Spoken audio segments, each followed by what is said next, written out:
It's that time of year again where everyone pretends to be someone they are not and demand people give them candy, or else they will trick all over them. Whatever the hell that means. But this year's gonna be a little different, thanks to our good old fuck buddy Corona, trying to get inside everyone at this point. Looks like this year all the kids will sit on the grass and the parents will drive by and yeet the treats at their fat little faces. Great idea, huh? Vote me for president, thanks. Halloween is a weird time of year, but one of my favorites for sure. You get free candy, nobody will make fun of you for cosplaying as your favorite anime waifu, and it's okay to get the tits scared right off of you. When I was a wee lad, I was scared of pretty much everything. You know that Disney movie, Little Vampire? Yeah, the kids movie? Scared the shit right out of me. Fastest shit ever. No wiping required. My first ghost poop, actually. Anyway, I was terrified of everything as a child, but as I've grown up over the years, I've learned that I don't really get scared anymore. But that doesn't mean I don't enjoy a good scare either. Horror movies are great, sometimes. But if you want to take a scare to a whole new level, you should play horror video games. What makes a video game so much scarier than a horror movie is the fact that you control the player. You are the one that advances the story, and you are the one who walks into the dark, creepy room. Horror video games come in all shapes and sizes across many different platforms, from mobile to console to computer.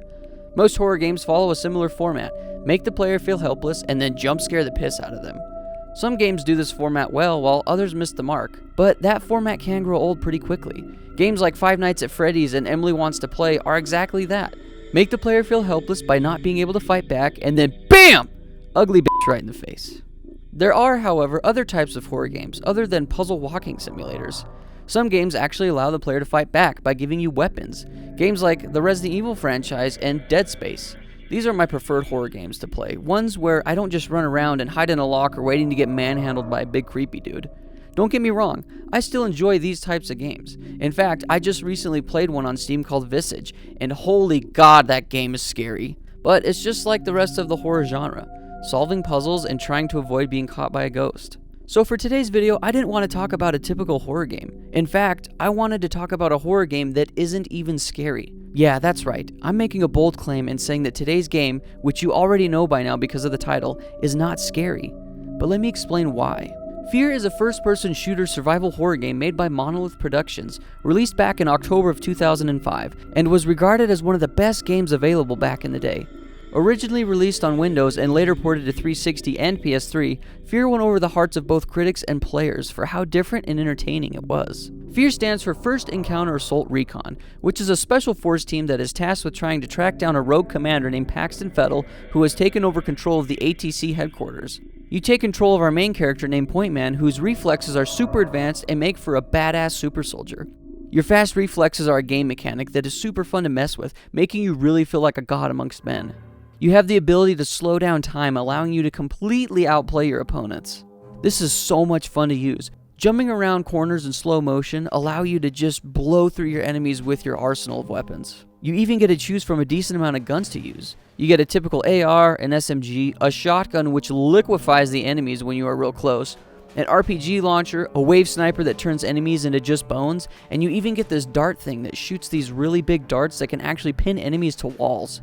It's pretty graphic, but cool at the same time. You can also do really cool jump kicks, and in slow motion, it was even more satisfying. In between all your badassery, you collect things along the way, mostly these syringe things that increase your health or your reflex time, how long you can go slow motion for, which is pretty helpful. Other than that, the only things you really find are computers, which you can hack to tell you more about Fettel's backstory, or phones that have voicemails on them that give you some more insight to the story. Honestly, the plot throughout this whole game was pretty confusing for me, but that's probably because I missed a bunch of computers and voicemails that are necessary to fully understand what's going on. Otherwise, the plot was really good. While playing this game, I didn't really get scared at all. There were some jump scares sprinkled throughout the game, but none really got at me. At first, I thought this game just wasn't a very good horror game since I wasn't scared. It's pretty hard to be scared when all the enemies are pretty easy to kill and combat is really fun. A jump scare thrown in your face right after your adrenaline is pumping from being awesome and slaying a bunch of enemies really doesn't do it for me. But the more I thought about it and continued to progress the story, I realized the horror elements in this game weren't meant to be scary. Yeah, at no point in time was I scared while playing this game. But the story is where the horror comes in. You encounter a small dark-haired girl in many different situations all over this game. Yet, the information you do know is super vague and leaves the player in the dark most of the time. Your character will hallucinate and the world will change for brief moments, or you will see this young girl come out of nowhere and murder your entire squad. It's this unsettling feeling you get of not knowing who or what she is and why she is killing people.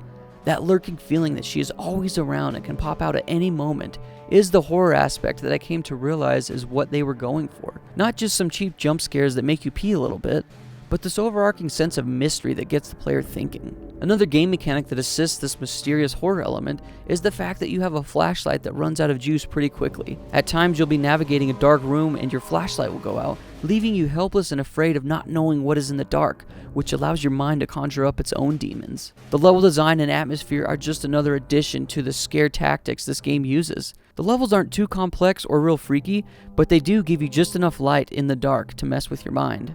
As you progress the story, you find out that the girl's name is Alma, and F.E.A.R is her son, whom she's been controlling. Alma at a young age was mentally unstable and turned out to have psychic abilities.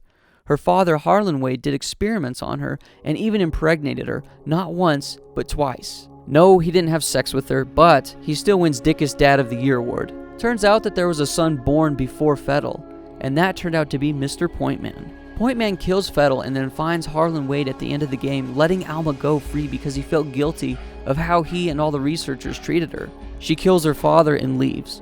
Pointman also has to leave because earlier he set off the facility's reactors and it's gonna blow up. At the end of the game, you are on your helicopter with your squad, as the game ends with you seeing Alma pulling herself up on the helicopter. This game overall was really fun to play through.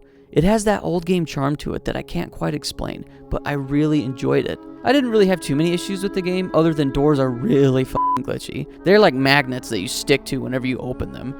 And I did get stuck floating in an elevator once for some stupid reason. This game wasn't scary for the typical horror game tropes, but it was mentally scary for all the right reasons. Keeping players in the dark by giving them just enough pieces to the puzzle, allowing their minds to run wild, can be just as scary. The thought of the encounter always lingering over the player's head, the unanswered questions of what and why playing on repeat in the player's mind. All of these aspects weighted together create what true horror really is: fear. Sometimes the thought of the monster is even scarier than the monster itself.